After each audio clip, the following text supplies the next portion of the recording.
नमस्कार साथियों, गौरव ज्ञान धारा में आपका स्वागत है। तो अपना महिलाओं वाला टॉपिक चल रहा था और आज अपन साथियों जो पढ़ने जा रहे हैं वो है आधुनिक काल की महिलाएं। राजस्थान में आधुनिक महिलाओं का जो की भूमिका थी उसके बारे में पढ़ने जा रहे हैं।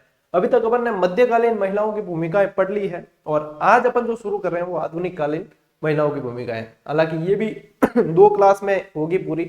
अब इसमें साथियों ऐसा है कि ये जो टॉपिक अभी चल रहे हैं ना, राजस्थान के अंतिम जो अब चल रहे हैं अपने, यहाँ पे टॉपिक बड़े बड़े हैं। इनमें से कहीं भी कहीं मतलब इसको शॉर्ट में नहीं किया जा सकता। तो यहाँ पे कुछ विद्यार्थियों को लगेगा कि ये गुरुजी ज्यादा हो रहा है या लंबा हो रहा है। तो देखो, ये जहाँ पे जो जितनी जरूरत है वो तो करनी ही पड़ेगी। अब इसमें है मतलब सब जगह अपनी मनमानी हो नहीं सकती। और वैसे आप चिंता न करें, लगभग राजस्थान पूरा होने वाला है, फिर तो इंडिया वर्ल्ड और वो आपके रहेगा। मैं करवा दूंगा, कोई चिंता नहीं है। बाकी अपने आप साथ साथ में अभ्यास करते रहना। सेकंड पेपर जो आपको पढ़ना है वो पढ़ते रहना। बाकी जैसे अब कई विद्यार्थी ये भी कह रहे थे कि सर एसएसटी की आपकी सेकंड ग्रेड की वगैरह, तो देखो सारी चीजें हमने जैसे हमारी तरफ से करके अब वो टाइपिंग में और वहां पे गई हुई, तो उसमें भी थोड़ा समय लगता है। जैसे जैसे जो जो चीजें आएगी वो बताता रहूंगा मैं, कोई भी हम छुपा के नहीं रखेंगे कोई भी चीज।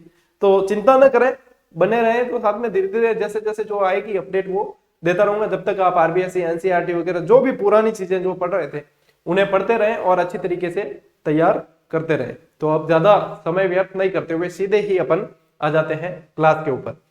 सबसे पहले जो अपन पढ़ने जा रहे हैं साथियों, आधुनिक काल में महिलाओं की भूमिका है। सबसे पहली जो चीज अपन पढ़ने जा रहे हैं वो है नगेंद्र बाला। अब नगेंद्र बाला के बारे में अभी तक कई विद्यार्थियों को पता नहीं होगा या पता नहीं था। वर्तमान में अब जैसे अब पढ़ेंगे ना अपन, हालांकि महिलाओं वाली जो पहली क्लास पढ़ी थी उसमें मैंने आपको ये बता दिया था कि राजस्थान की पहली जिला प्रमुख बनी थी। लेकिन इतनी ही जानकारी होती है, ज्यादा इसके अलावा जानकारी नहीं रहती है। तो अपन इन चीजों को भी जानेंगे आज। देखो, नगेंद्र बाला के बारे में पढ़ते हैं। राजस्थान की पहली जिला प्रमुख ये रही है। 1960 में कोटा की जिला प्रमुख बनी थी। ठीक है, केसरी सिंह बारठ के परिवार से थी। केसरी सिंह बारठ की पोती यानी कि प्रताप सिंह बारठ की भतीजी ये थी। और केसरी सिंह बारठ का परिवार पूरा का पूरा क्रांतिकारी परिवार था। ऐसा परिवार जिसके लगभग सारे सदस्यों ने कहीं ना कहीं स्वतंत्रता संग्राम में या क्रांतिकारी गतिविधियों में अपनी भूमिका निभाई। उनमें रहे अग्रणी शाहपुरा से थे। आप नहीं जानते तो बता दूं कि 1903 में जब दिल्ली दरबार में शामिल होने के लिए फतेह सिंह जी जा रहे थे तो 13 सोटे लिखकर उनका सोया हुआ स्वाभिमान जगा दिया था केसरी सिंह बारठ ने। और इनके परिवार जोरावर सिंह बारठ, प्रताप सिंह बारठ, सारे के सारे लगभग इनके जो थे वो क्रांतिकारी परिवार ही था पूरी तरीके से। और इनकी यदि राजस्थान का इतिहास पढ़ते हो, इनको नहीं पढ़ा है तो वो अधूरा सा रह जाता है थोड़ा सा। ठीक है, तो ये ऐसे परिवार से बिलोंग करती थी। 1960 में ये कोटा की जिला प्रमुख बनी। इसके अलावा ये 2 बार विधायक भी रही है। 2 बार विधायक भी रह चुकी है। भारत छोड़ो आंदोलन का हिस्सा बनी। ज्यादातर महिलाएं, अपन इसमें पढ़ेंगे, ज्यादातर महिलाएं क्रांतिकारी जो है 1942 वाला भारत छोड़ो आंदोलन जो था मुंबई के ग्वालियर टैंक मैदान में जो हुआ था 8-9 अगस्त। ठीक है ना, तो गांधी जी का ये वैसे एक मात्र ऐसा आंदोलन था जो थोड़ा सा हिंसात्मक गतिविधि की ओर बढ़ा था। कैसे कि गांधी जी हमेशा अहिंसात्मक रहे, लेकिन यहाँ पे एक नारा दिया, करो या मरो का। तो करो या मरो, या तो करनो है या मरनो है। अब करवाओ का ही मतलब है यानी कि मार धाड़ कुछ भी हो सकती है। कुल मिला के आजादी के लिए प्रयत्न करने हैं। तो ये थोड़ा सा उनका, उनके जैसे जैसे आंदोलन चले थे उनसे थोड़ा सा ये अलग विचारधारा का यहाँ पे लगा था। और ज्यादातर 1942 वाला जो भारत छोड़ो आंदोलन है उसमें उसकी पहुंच बहुत बड़ी थी। तो ज्यादातर जगह जगह अपन देखेंगे क्रांतिकारी महिलाएं हैं चाहे पुरुष हैं, वो 1942 वाले भारत छोड़ो आंदोलन का कहीं ना कहीं हिस्सा रहे हैं। आगे कई जगह अपन देखेंगे। ठीक है ना, 84 वर्ष की आयु में 2010 में इनका निधन हो गया। किसका? नगेंद्र बाला का। तो नगेंद्र बाला के बारे में इतनी जानकारी यदि आप रखते हो तो मेरे ख्याल से अच्छी जानकारी आपके पास में होगी, और इतनी रखनी भी चाहिए। नहीं तो आज से पहले कई विद्यार्थी को पता ही नहीं था नगेंद्र बाला महिला है या पुरुष है। ऐसे भी कई थे जिनको पता नहीं होता है ये सभी के साथ। जब नए नए पढ़ाई स्टार्ट करते काफी सारे, नीलम संजीव रेड्डी जब नाम आता है ना तो वहां पे भी कई लोग कंफ्यूज होते हैं कि महिला है कि पुरुष है। तो ऐसे कई चीजें हैं जो निरंतर अभ्यास और आप जैसे जैसे इसके टच में रहेंगे, अध्ययन करते रहेंगे, तो वो धीरे धीरे आपके शंका का समाधान होता रहेगा। ठीक है, चलिए आगे बढ़ते हैं। इंदुमती गोयनका का संबंध जोधपुर से था और 1930 में इन्होंने राष्ट्रीय महिला समिति की स्थापना की। राष्ट्रीय महिला समिति ज्यादातर महिलाओं में जैसे मुख्य जैसे अंजना देवी चौधरी है, जानकी देवी बजाज है, इसमें तो बहुत सारे प्रश्न बनने की संभावना रहती है, लेकिन अदर जो कैरेक्टर है दूसरे जो है उनमें एक एक दो लाइन और खास तौर पर ध्यान रखें कि वो कहां से बिलोंग करती है, यानी कि वो कहां से संबंधित है, ये सीधा सीधा पूछ लिया जाता है। ठीक है, तो इंदुमती गोयनका में ये ध्यान में रखें कि जोधपुर से थी और 1930 वाले ये फैक्ट को ध्यान रख लेना। ठीक है, अब बढ़ते हैं आगे। लक्ष्मी देवी आचार्य बीकानेर से संबंधित थी, और यदि आपके दिमाग की बत्ती जल रही है तो आप जोर लगाना। देखो अब जोर लगाना पड़े दिमाग की बत्ती चाले जन जोर लगा, जो प्रजामंडल में कहीं पढ़ा हो कि बीमा यानी बीकानेर, मगाराम, वेद। ठीक है, और पछत बताया कि कलकत्ता में स्थापना हुई, कि हाँ आयो दिमाग में, तो यानी कि ये बीकानेर प्रजामंडल और वहां से संबंधित थी, तो इनके भी कलकत्ता से संबंध हो सकते हैं। बिल्कुल, इनकी जो मतलब आप कह सकते हो कार्य क्षेत्र कलकत्ता रहा, कलकत्ता से संबंधित रही, कलकत्ता की क्रांतिकारी गतिविधियों में ये एक्टिव रही थी। ठीक है, तो इनका जो देखो श्री राम आचार्य से विवाह हुआ, श्री राम आचार्य की पत्नी थी, सविनय अवज्ञा आंदोलन का भी हिस्सा बनी थी ये, और कलकत्ता से संबंधित रही है। 1940 के बाद व्यक्तिगत सत्याग्रह आंदोलन का हिस्सा रही और उस दरमियान जेल भी गई और वहीं जेल में इनकी मृत्यु हो गई। ठीक है, तो ये थोड़ा सा ध्यान में रखना आप, व्यक्तिगत सत्याग्रह के तहत ये जेल गई थी और वहां पे इनकी मृत्यु हो गई।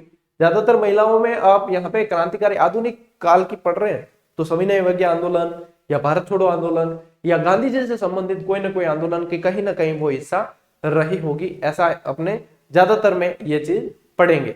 तो यहाँ पे आपको लक्ष्मी देवी आचार्य में इतनी सी बात ध्यान में रखनी है कि बीकानेर, कलकत्ता, व्यक्तिगत सत्याग्रह, मतलब कीवर्ड ध्यान रखना, बीकानेर, कलकत्ता, व्यक्तिगत सत्याग्रह और श्री राम आचार्य। ठीक है, तो यहाँ पे ये देखो कैसे याद रखोगे। दीपावली को पूजा किस किस की करते हैं? एक तो लक्ष्मी जी की करते हैं, एक श्री राम भगवान आए थे, तो देखो श्री राम आचार्य और लक्ष्मी देवी। हुआ कि नहीं सेट? तो आप मुझे देखते इसलिए पढ़ते इसलिए हो कि ये कोई ना कोई तिकड़म भिड़ा के हमें याद जरूर करवा देंगे। और देखो कहीं ना कहीं अंदर ही होता है वो तिकड़म के जिको माई वह बाकी अपन ध्यान कौन पे सामने ही है। भगवान कहाँ है? कि भगवान तो सब जगह हमें दिखता नहीं है, वो वाली बात है। ट्रिक भी सब जगह हमें दिखती नहीं है। गुरु काम क्या करता है? दिखाने का काम करता है, बस यही है। बाकी ये कोई तथ्य मैंने कोई घर से बनाया नहीं है, ये सभी किताबों में लिखे हुए, और वही चीज मैं पढ़ा रहा हूं, वही चीज कोई भी शिक्षक पढ़ाएगा। बस ये है कि पढ़ाने का तरीका क्या है और याद करवाने का वगैरह वगैरह, दूसरे ये सारी चीजें मायने रखती है। चलिए आगे बढ़ते हैं, अगली स्लाइड पर आ जाते हैं अपन। अब आ गए हैं साथियों अपन अगली स्लाइड पर। श्रीमती सत्यभामा, जिसे गांधी जी की मानस पुत्री कहा जाता है। सत्यभामा को क्या कहा जाता है? गांधी जी की मानस पुत्री कहा जाता है। ठीक है ना। बूंदी के क्रांतिकारी नित्यानंद नागर की पुत्र वधू थी। नित्यानंद नागर भी बहुत मतलब क्रांतिकारी आंदोलन में, प्रजामंडल आंदोलन के अंदर हिस्सा रहे हैं, गांधी जी से प्रेरित रहे हैं ये भी, और बहुत सारे इसमें क्रांतिकारी गतिविधियों में ये बहुत बार जेल भी गए हैं। इनकी ये पुत्र वधू रही है, ये भी गांधी जी के पद चिन्हों पर चली है, तो इसीलिए इनको गांधी जी की मानस पुत्री की संज्ञा दी गई है। ठीक है ना। तो यहाँ पे आप ध्यान रखें कि गांधी जी की मानस पुत्री की संज्ञा दी गई और इन्हें कई बार जेल जाना पड़ा। क्यों?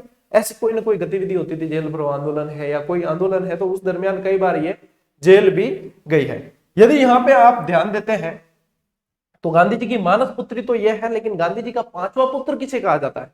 तो गांधी जी के 4 पुत्र कौन थे, तो पांचवा की संज्ञा दी। चलिए मैं थोड़ी सी आपको यहाँ पे जानकारी, एक्स्ट्रा थोड़ी सी जानकारी देना चाहूंगा।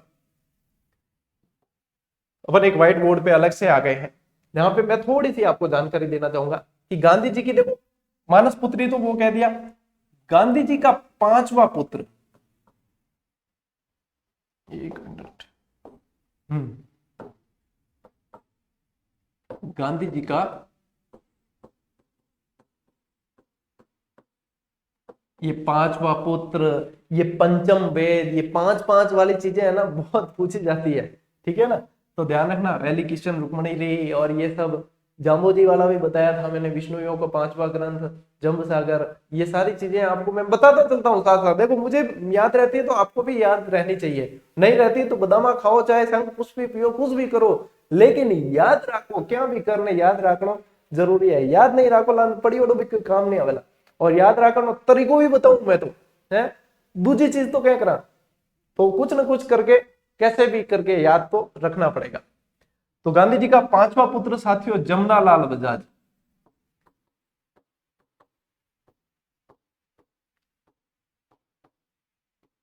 जमनालाल बजाज। अब जमनालाल बजाज है ना, गांधी जी की पच्चीनों पर चले।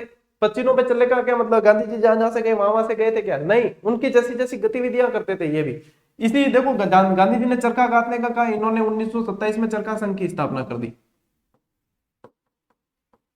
चरखा संघ मतलब गांधी जी की एक्टिविटी करते थे इस तरीके से। गांधी जी के चार पुत्र और थे, ये तो पांचवा पुत्र संज्ञा दी गई है, ओरिजिनल तो चार पुत्र थे गांधी जी के, चार पुत्र थे। थोड़ी सी जानकारी एक्स्ट्रा दे रहा हूं, जिसकी मैं चलो आपको ट्रिक बता देता हूं, हालांकि पहले भी शायद मैंने बताई है लेकिन फिर भी बता देता हूं कि रामदेव ही गांधी जी के चार पुत्र थे। ठीक है, ये ट्रिक आपको ध्यान रखनी है। अब देखो, रामदेव ही गांधी जी के चार पुत्र थे, इसका क्या मतलब है, इसका मतलब मैं बताता हूं। रा से आ जाएगा आपके रामलाल, रामलाल। म से आ जाएगा आपके मणिलाल, मणिलाल। देव से आ जाएगा आपके देवीलाल, देवीलाल। और यहां ये ही से आ जाएगा आपके हीरालाल। अपनी खुद की बनाई हुई है ये ट्रिक, और मैं तो ऐसे बनाता रहता हूं वैसे ही। कोई लगता है कि यार ये चीज याद होनी चाहिए, कैसे याद रखें, कोई इस तरह से ट्रिक बना दी, बस हमेशा के लिए स्थायी हो गया। बस ये है गांधी जी के। अब ये ऐसा है साथियों, आप इसका स्क्रीनशॉट लेना चाहते हो तो ले लीजिए, मैं साइड में हट चुका हूँ, पूरी स्क्रीन दिख रही है। क्योंकि ये जो पीडीएफ शेयर करूंगा उसमें ये चीज नहीं आएगी, क्योंकि ये अलग से बोर्ड है, व्हाइट बोर्ड, और वो प्रेजेंटेशन फाइल अलग से। तो इसकी इतने समय तो काफी है, ले ली होगी, नहीं ली तो ले लेनी चाहिए, तो टाइम ही दे सका। ठीक है, आ जाते हैं अपन अपनी मुख्य स्लाइड पर। चलिए, यहां से अपनी जो स्लाइड चल रही थी वो ये थी साथियों। ठीक है, देखो अब ये यहां पे पढ़ लिया है। अब आ जाते हैं अपन जानकी देवी बजाज। जानकी देवी बजाज का जो जन्म है वो जावरा एमपी में हुआ। देखो, महिलाओं के जन्म से संबंधित ऐसा है कि कहां हुआ ये पूछा जा सकता है, हालांकि इसकी भी कम संभावना है, लेकिन ये कब हुआ या इनकी बर्थ डेट क्या थी, इससे संबंधित प्रश्न न तो आज तक देखा और न मुझे लगता है कि ऐसा प्रश्न बनेगा, क्योंकि प्रश्न और बहुत सारे बनते हैं। ठीक है, तो यहाँ पे ये कंफ्यूजन मत रखना। 1902 में जमनालाल बजाज से इनका विवाह हुआ। ये इंपॉर्टेंट है कि विवाह किससे हुआ, है ना, शादी तो इंपॉर्टेंट ही होती है, तो विवाह किससे हुआ, जमनालाल बजाज से हुआ, ये ध्यान रखना है। 7 रुपए में चरखा खरीदकर सूत काटना शुरू किया। अब 7 रुपए में बताना क्या जरूरी था, कि 7 रुपए में बताना ये जरूरी था, उस समय 7 रुपए की वैल्यू खूब थी। हाँ, मतलब 7 रुपए उस समय 707,000 के बराबर थे, तो ये समझ लो 7 रुपए बहुत वैल्यू थे इतना रखकर। हालांकि खादी पहनना महंगा पड़ता था, विदेशी वस्त्र सस्ते पड़ते थे। गांधी जी ने यही कहा था कि खादी पहनो। तो एक बार विजयवाड़ा आंदोलन के समय इनको पूछा भी एक व्यक्ति ने कि गांधी जी आप तो हर बार कहते हो खादी पहनो, खादी पहनो, खादी पहनो, खादी पहना क्या, खादी महंगी कितनी पड़े, ध्यान है कि गांधी जी के मन सब ध्यान है बेटा, खादी महंगी पड़े, मैं नेतृत्व तो कर रही हूँ ना, यूं कौन कर रही हूँ, ध्यान सब है। खादी पहनो यानी स्वदेशी पहनना है, ठीक है, लेकिन अब महंगी पड़ती है तो भले कम पहनो, लेकिन पहननी स्वदेशी है, विदेशी पहनोगे उनको फायदा पहुंचेगा, तो स्वदेशी पहनो। और वहीं से बताते कि गांधी जी ने भी सिर्फ लंगोट पहननी वहां से आरंभ की, मतलब ऊपर जो कपड़े नहीं पहनते, सिर्फ जो है धोती छोटी सी पहनते थे। तो ये कुछ जो है गांधी जी से संबंधित जब अपन क्रांतिकारी गतिविधियां पढ़ेंगे भारत के इतिहास वाले, उसमें मैं अच्छी तरीके से और बताऊंगा आपको। ठीक है, यहाँ पे अपन वापस राजस्थान पे आ जाते हैं। विनोबा भावे का जो भूदान आंदोलन था, कई बार पूछा जाता है भूदान आंदोलन किसने चलाया है, विनोबा भावे ने। ठीक है, विनोबा भावे के भूदान आंदोलन में 108 कुओं का इन्होंने निर्माण करवाया था। ठीक, ये थोड़ा सा एक अच्छा फैक्ट है जो ध्यान रखना। गौ सेवा संघ, अखिल भारतीय नौसेना संघ और जयपुर प्रजामंडल के 1944वां जो अधिवेशन हुआ उनकी अध्यक्षा रही थी जानकी देवी बजाज। अपन ने क्लास की पहली स्लाइड, जब ये महिलाओं वाली क्लास शुरू की, उसकी पहली स्लाइड में अपन ने पढ़ा था कि पहला पद्म विभूषण जो है वो जानकी देवी बजाज, तो 1956 में पद्म विभूषण इनको मिला। इनकी एक पुस्तक भी है, मेरी जीवन यात्रा, ठीक है। और ये जो आप फोटो देख पा रहे हो ये जानकी देवी बजाज का फोटो है, ठीक है। और इनकी पुस्तक का नाम मेरी जीवन यात्रा। गांधी जी से प्रभावित रही, मैंने बताया अभी आपको कि ज्यादातर गतिविधियों में यहाँ पे गांधी जी का बहुत प्रभाव था पूरे देश के अंदर, तो ये सारी सारी जहां गतिविधियां होती प्रभावित रहती थी। इतिहास में 2 जानकी देवी है, एक तो आपके जानकी देवी बजाज, एक है जानकी देवी जो विजय सिंह पथिक की पत्नी है। अब जिसने इस चीज को अच्छी तरीके से समझा है वो मतलब वहां पे बाजी जीत जाएगा। और वहां प्रश्नों को ध्यान से पढ़ के करने का कारण भी यही है क्योंकि इसमें बहुत बारीकी होती है प्रश्नों के अंदर, एक एक शब्द पढ़ना पड़ता है। अब जानकी देवी एक विजय सिंह पथिक की पत्नी है, उन्होंने विजय सिंह पथिक को हर गतिविधि के लिए बहुत ही सपोर्ट किया है ना, तो इस वजह से उनको पढ़ा जाता है। तो यहाँ पे मैंने स्पेशली आपके एक लाइन लिख भी रखी है कि एक जानकी देवी विजय सिंह पथिक की पत्नी थी, ये वाली आपको शायद नहीं दिख रही होगी, नीचे पत्नी थी लिखा हुआ है। ये मैं पीडीएफ जब अवेलेबल करवाऊंगा उसमें क्लियर दिखेगी एकदम, ठीक है, तो ज्यादा चिंता करने की जरूरत नहीं है। अब चिंता का तो यूं है कि कई विद्यार्थी वो आवाज वगैरह, देखो फर्स्ट ग्रेड की जो क्लास डाली उसमें आवाज मुझे लगा कि शायद, हालांकि मुझे सही आ रही थी, तो मुझे लगा शायद कहीं कहीं कट रही होगी, जब लगातार देखते तब पता चलता है, तो कहीं कहीं दब रही होगी या ऐसा है, तो वो शायद सेल डाउन हो गया होगा। वो माइक ही मैंने चेंज कर दिया, काफी समय से वो यूज कर रहा था, तो शायद सेल डाउन हो गया होगा। तो वो माइक एक दूसरा मेरे पास पड़ा था, उसको यूज करने लग गया मैं।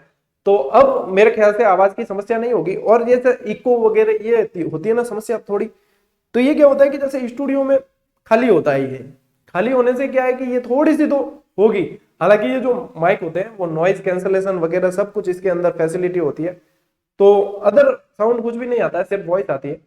मतलब आपकी समस्या यदि ये हो कि बिल्कुल जैसे मेरे सिर्फ होंठ हिलते हुए दिख रहे हैं, आवाज बिल्कुल नहीं आ रही है या समझ में ही नहीं आ रहा है कुछ, तब आप मुझे बताएं विशेष रूप से कि हाँ सर ये समस्या है। यदि आप बिल्कुल प्रॉपर तरीके से समझ पा रहे हो और हल्की फुल्की, देखो कईयों के तो मोबाइल में भी समस्या हो सकती है क्योंकि अलग अलग वर्जन के मोबाइल होते हैं, अलग अलग टाइप के, किसी के तेज आती है किसी की धीमे आती है।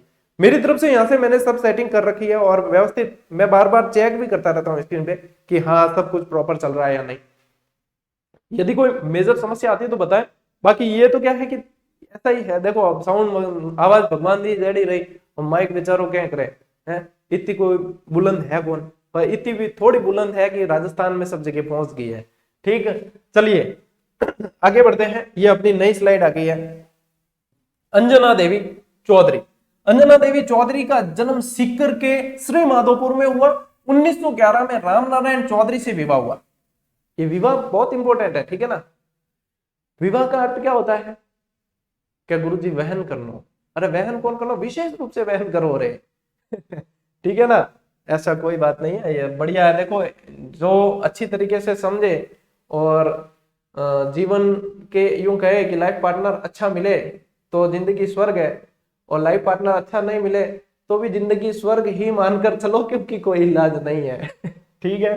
चलिए, इन्होंने अपने पति के आग्रह पर पर्दा प्रथा को त्याग कर स्वतंत्रता संग्राम का हिस्सा ये बनी थी। अब पर्दा प्रथा को त्यागने से मतलब जानकी देवी बजाज ने भी पर्दा प्रथा को त्याग कर ये चीजें की है और इन्होंने भी की है। यहाँ पे मैंने एक चीज हाईलाइट करके लिखी हुई है और इसका मतलब है ये मोस्ट इंपॉर्टेंट है, इसका मोस्ट इंपॉर्टेंट है, इसलिए इसको थोड़ा सा मैं आपके लिए और हाईलाइट कर लेता हूं ताकि आपके ये चीज हमेशा याद होनी चाहिए, ये भूलने लायक नहीं है। ठीक है, ये समस्त रियासती महिलाओं के अंदर या जनता के अंदर गिरफ्तार होने वाली पहली महिला थी। रियासती जनता कह दो चाहे डायरेक्ट ही कह दो, गिरफ्तार होने वाली पहली महिला थी ये ध्यान रखना है। कौन? अंजना देवी चौधरी। मेवाड़ और बूंदी की महिलाओं के जागृति का इन्होंने बहुत प्रयास किया। देखो बूंदी से रामनारायण चौधरी वैसे भी संबंधित रहे, अपन ने किसान आंदोलन में पढ़ा था, और यहाँ पे इन्होंने महिलाओं का नेतृत्व जो है वो अंजना देवी चौधरी ने किया। ये लगभग 1921 से 1924 के बीच में इन्होंने किया है। ठीक है, 1921 से 1924 के बीच इन्होंने नेतृत्व किया। 1924 में बूंदी से इनको निर्वासित कर दिया गया। उसके बाद में ये अजमेर के नारोली आश्रम में जाकर रहने लगी और बहुत सारे सेवा कार्य किए जिनमें हरिजन सेवा वगैरह ये भी शामिल था। इसके अलावा यह गांधी जी के आश्रम में भी रही है, सेवा आश्रम के अंदर रही है। तो इन्होंने कुल मिला के गांधी जी की पदचिन्हों पे ये चली है और सेवा संबंधी ऐसे काफी सारे कार्य किए। महिलाओं के नेतृत्व में अग्रणी भूमिका रही है इनकी। ये बिजोलिया किसान आंदोलन से संबंधित भी रही है। यहाँ बिजोलिया किसान आंदोलन के दौरान इन्होंने 500 महिलाओं के जत्थे का या समूह का नेतृत्व किया था। किसने?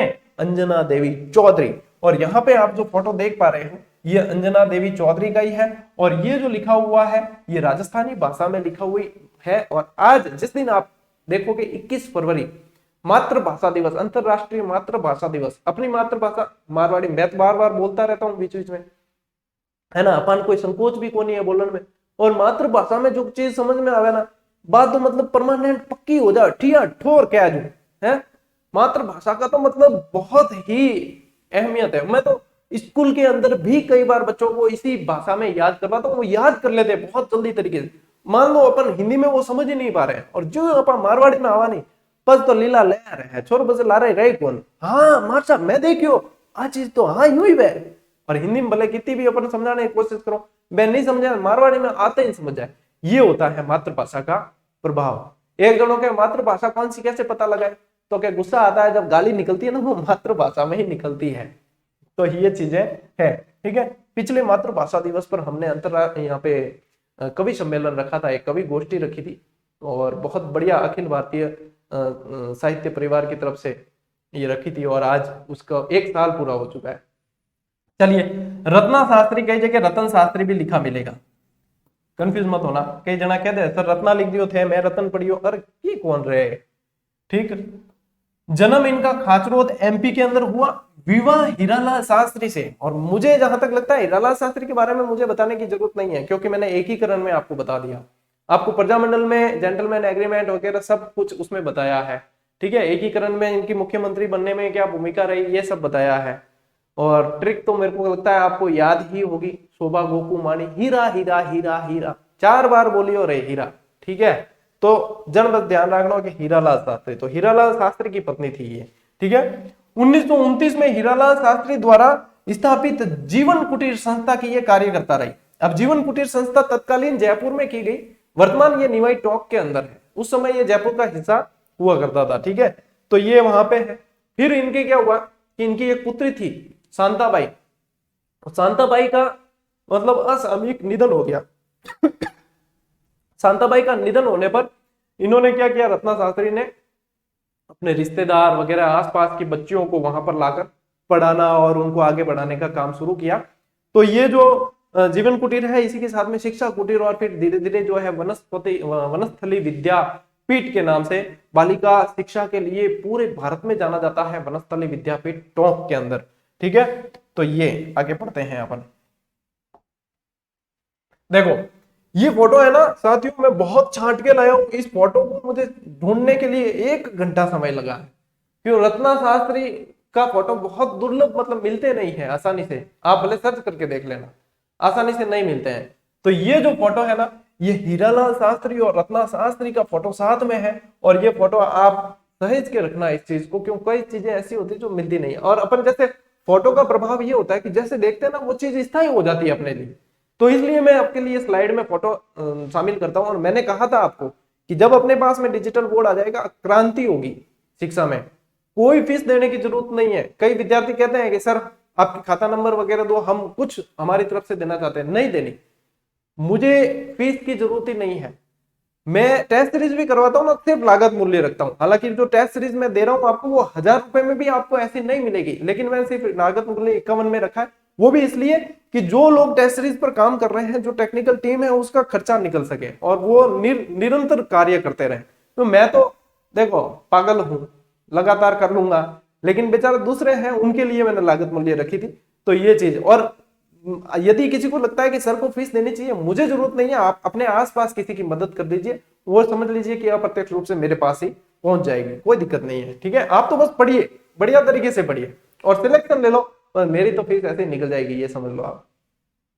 1930 में जयपुर प्रजामंडल द्वारा आयोजित सत्याग्रह आंदोलन के अंदर ये सक्रिय इन्होंने भूमिका निभाई थी। 1955 में पद्मश्री और 1975 में पद्म भूषण। देखो प आता है शब्द, तो प से ही 55 बनता है ना, और प से ही 75 बनता है। तो एक में तो पद्मश्री छोटा वाला पहला है, पद्म भूषण बड़ा शब्द है, वो बाद में है। तो ये 55 और 75, और स्टार्ट में अपन ने पढ़ा भी था कि रत्ना शास्त्री पहली पद्मश्री और पद्म भूषण सम्मान प्राप्त करने वाली। तो ये थोड़ा सा आप ध्यान रखें। जमनालाल बजाज पुरस्कार से भी इन्हें सम्मानित किया गया था। इनकी पुत्री शांता की मृत्यु होने पर शिक्षा कुटीर यानी कि वनस्थली विद्यापीठ के जरिए इन्होंने बालिकाओं को शिक्षा प्रदान करने और आगे बढ़ाने का कार्य किया। साथियों एक बात और बताना कि ये क्या नोट्स मेकिंग पैटर्न अपना सही है, या देखो मैं यदि एक एक लाइन आप चाहो तो लिख के भी आपको समझा सकता हूं, लेकिन उसमें समय आपका जाएगा और थोड़ी सी मतलब आपको खुद को ऐसा लगे कि एक एक चीज लिखनी, और फिर तो मैं आपका समय बचे और आपको गुणवत्ता युक्त शिक्षण प्राप्त हो सके। डिजिटल बोर्ड का मतलब भी तो यही है। यदि मैं वापस उसी बोर्ड की तरह एक एक यहाँ पे लिखूंगा तो मतलब नहीं निकलेगा, लेकिन फिर भी किसी के इच्छा है तो वैसे मेरे ख्याल से ये बेस्ट तरीका है। फिर भी बता देना, सोचेंगे इस बारे में। लेकिन ये जो तरीका है, क्योंकि ये देखो चीजें कैसे याद करनी है, कैसे ज्यादा समय तक याद रखनी है, और इनके अंदर और क्या क्या फैक्ट निकलते हैं, वो चीजें अपन को ध्यान रखनी जरूरी होती है, जो अपन ने हर क्लास में ध्यान रखा है। और मैं जहां तक समझ रहा हूं विद्यार्थी पिछड़ना नहीं चाहिए कैसे भी करके, वो चीज ध्यान में रखते हुए अपन आगे चल रहे हैं। फिर भी देखेंगे, है ना। मेरे ख्याल से तो व्यवस्थित है कि ये चीजें कुल मिला के क्या याद रखने का तरीका अपन को पता होना चाहिए, कैसे याद रखें ज्यादा समय तक। और ये देखो ये फोटो जो है ना इंपॉर्टेंट है। अब आ जाते हैं अपन रमा देवी। रमा देवी का जन्म जयपुर में, पहला विवाह, दो विवाह होते हैं, 7 वर्ष की आयु में बाल विवाह हो गया था और 11 वर्ष की आयु में विधवा भी हो गई थी। फिर बाद में क्या किया कि ये जो लादूराम जोशी है ना, ये लादूराम जोशी भी गांधी जी से प्रेरित थे, गांधीवादी नेता थे, ठीक है। तो लादूराम जोशी से इन्होंने पुनर्विवाह कर दिया। तो ये एक तो इंपॉर्टेंट है, ठीक है। 1931 में बिजोलिया गई और वहां पे गिरफ्तार भी हुई, ठीक। ये प्रश्न आरएस प्री के अंदर ऐसे की ऐसे लैंग्वेज बनी थी पूरी यूं की यूं, ठीक है। और उस समय उससे पहले मैंने बिजोलिया आंदोलन जब पढ़ाया था तब मैंने स्पेशल बताया था विद्यार्थियों को, और वो प्रश्न ऐसे का ऐसे सही हो गया था। तो 1930 और 1932 में सत्याग्रह एवं सविनय अवज्ञा आंदोलन में रमा देवी ने भाग लिया और जेल भी गई। ये लैंग्वेज बनी थी आरएस प्री के अंदर, ये वाली ऐसे की ऐसे। और देखो बिजोलिया किसान आंदोलन में भी गई। और 1930 और 1932 में अब यहाँ पे कई जने कंफ्यूज हुए थे, कई जने अंजना देवी चौधरी और इसमें कंफ्यूज हुए, क्योंकि अपन ने देखो मैं आपको बताता हूँ यहाँ ये अंजना देवी चौधरी अपन ने यहाँ पढ़ा। अंजना देवी चौधरी में भी अपन ने पढ़ा है बिजोलिया किसान आंदोलन के दौरान 500 महिलाओं के जत्थे का नेतृत्व किया। अब कई जनों ने अंजना देवी देखकर सीधा अंजना देवी कर दिया, रमा देवी पे ध्यान कम दिया। जबकि यहाँ पे रमा देवी के अंदर लैंग्वेज क्या है कि ये 1900 बिजोलिया किसान आंदोलन का तो हिस्सा रही, 1930 और 32 में सत्याग्रह व सविनय अवज्ञा आंदोलन दोनों का हिस्सा रही है रमा देवी। ये लैंग्वेज ऐसे की ऐसे पूछी गई, तो यहाँ पे लैंग्वेज पे प्रश्न बना था पूरा का पूरा। तो हमें ये चीजें ध्यान रखनी होती है कि कहां से प्रश्न बनता है, हल्की सी चूक भी प्रश्न गलत करवा देती है, ठीक है ना। तो ओवर कॉन्फिडेंस नहीं आके हमेशा लगातार मेहनत करते रहना। चलिए ये आपको याद हो चुकी है, और ये अपनी रुकिए रुकिए रुकिए, हाँ ये अपनी अंतिम स्लाइड है। अब अंतिम स्लाइड है, देखिए सुशीला त्रिपाठी अलवर के लोक जागरण के अग्रदूत रहे लक्ष्मण स्वरूप की पत्नी थी, लक्ष्मण स्वरूप त्रिपाठी की पत्नी थी। तो सुशीला त्रिपाठी से प्रश्न क्या आ सकता है, लक्ष्मण स्वरूप त्रिपाठी से संबंधित आ सकता है। बाकी ज्यादा मुझे जो लगता है उसमें यह लगता है कि 1933 के अंदर इन्होंने चांदनी चौक में सत्याग्रह किया ना, यहां से प्रश्न बनने की संभावना ज्यादा लगती है। इसके अलावा ध्यान रखें पति के साथ इन्होंने हिंदी प्रचार का कार्य भी किया। लेकिन यहां से यदि सुशीला त्रिपाठी में से सवाल मुझे लगता है तो एक तो यहां से लगता है, दूसरा जो है ये अलवर से संबंधित थी, यहां से भी आने की संभावना लगती है, ठीक है। तो थोड़ी सी मतलब जानकारी, हालांकि संभावना कम है सवाल आने की, क्योंकि बहुत सारे ऐसे कैरेक्टर हैं जहां से सवाल बनने की ज्यादा संभावना रहती है। ठीक है, चलिए खेतूबाई बीकानेर से संबंधित, ठीक है। बीकानेर प्रजामंडल में अपन ने खेतूबाई का नाम पढ़ा भी था। तो खेतूबाई बीकानेर प्रजामंडल और किसान आंदोलन से संबंधित रही। दूध व खारा जो किसान आंदोलन हुआ वो हनुमान सिंह आर्य वाला, ठीक है ना। तो दूध व खारा किसान आंदोलन हुआ, उसमें महिलाओं का नेतृत्व खेतूबाई ने किया था, और ये मगाराम वैद्य की बहन थी, ठीक है। खेतूबाई कौन है, मगाराम वैद्य की बहन है। दूध व खारा संबंधित है, बीकानेर संबंधित है, ठीक। इतो ध्यान रखना है, ठीक। और ज्यादातर महिलाओं में यही आएगा कि इन्होंने महिलाओं के समूह का नेतृत्व किया, लेकिन कहाँ किया वो ध्यान रखना है। जैसे इन्होंने दूध व खारा में किया है, ठीक है। अंजना देवी चौधरी ने बिजोलिया में किया था, इस तरीके से ध्यान रखना है। अब ये कैरेक्टर बहुत इंपॉर्टेंट है, ठीक, चलिए यहाँ पे थोड़ी सी पेन चेंज करते हैं अपन। अरुणा राय, अरुणा राय जो है साथियों RTI यानी कि राइट टू इंफॉर्मेशन लाने वाली, राइट टू इंफॉर्मेशन एक्ट इनकी बदौलत लगा। 1995 के अंदर इन्होंने राजस्थान के अंदर आंदोलन शुरू कर दिया था, जिसमें ये ब्यावर अजमेर में सूचना का अधिकार आंदोलन के लिए सक्रिय रही, बिल्कुल एक मतलब लगातार सक्रिय रही। और इन्हीं की बदौलत 12 अक्टूबर 2005 में जाकर ये कानून बन गया सूचना का अधिकार वाला, और RTI इनकी देन है, अरुणा राय की। ठीक है, ये जानकारी रखनी है। सूचना के अधिकार के लिए अजमेर ब्यावर से आंदोलन किया। तिलोनिया, तिलोनिया कहाँ आया हुआ है? अजमेर के अंदर आया हुआ है, ये भी ध्यान रखना। तिलोनिया अजमेर, तिलोनिया के समाज कल्याण व अनुसंधान केंद्र यानी कि SWRC में ये कार्य करता रही थी, इन्होंने कार्य किया था। ठीक है, अरुणा राय जी का ही ये फोटो है। ये रमन मैग्सेसे से पुरस्कार प्राप्त करने वाली राजस्थान की पहली महिला है, जिनका जिक्र अपन ने पहली स्लाइड में किया था। और रमन मैग्सेसे पुरस्कार एक तरह से भारत का नोबेल कहलाता है। तो यहाँ पे आपको ध्यान रखना है कि अरुणा राय राजस्थान की पहली महिला थी जिन्हें रमन मैग्सेसे पुरस्कार मिला। किस लिए मिला? सूचना के अधिकार के लिए इन्होंने बहुत व्यवस्थित तरीके से आंदोलन किया। 1995 से इनका आंदोलन जो है सक्रिय रहा और 2005 में जाकर ये कानून बना है। और इनका मतलब समाज कल्याण के रूप में और बहुत समाज सेविका के रूप में बहुत सारे ऐसे कार्य हैं जो इन्होंने किए हैं, ये अरुणा राय जी ने। ठीक है, तो यहाँ पे अपना ये आज का टॉपिक पूरा होता है, ये अंतिम स्लाइड थी। ठीक है, तो आज की क्लास अपनी यहाँ पे पूरी होती है। टॉपिक तो क्या, टॉपिक तो अभी एक क्लास और आएगी और अगली क्लास में मैं ये टॉपिक आपका पूरा करवा दूंगा। मैंने आपको पहले कहा था कि ये वाला टॉपिक मैं डिजिटल बोर्ड आने पर ही करवाऊंगा, और क्यों कहा था वो अब आपको पता चल रहा है। साथियों, कल अपना सिल्वर प्ले बटन पहुंचा है और वीडियो आप सभी ने देखा है और बहुत सारे कांग्रेचुलेशंस वगैरह खूब सारे कमेंट आए, ढेरों प्यार आया है, ट्रैक्टर की ट्रॉलियां टर्बो भर भर के प्यार आया है। तो सभी को बहुत बहुत धन्यवाद, आप सभी का सहयोग ऐसा ही बना रहे। अपने तो देखो यही तरीका है, पहले भी ऐसे काम करते थे और अब भी करते हैं, बस अब थोड़ी सी रीच बढ़ा दी है, पहुंच बढ़ा दी है।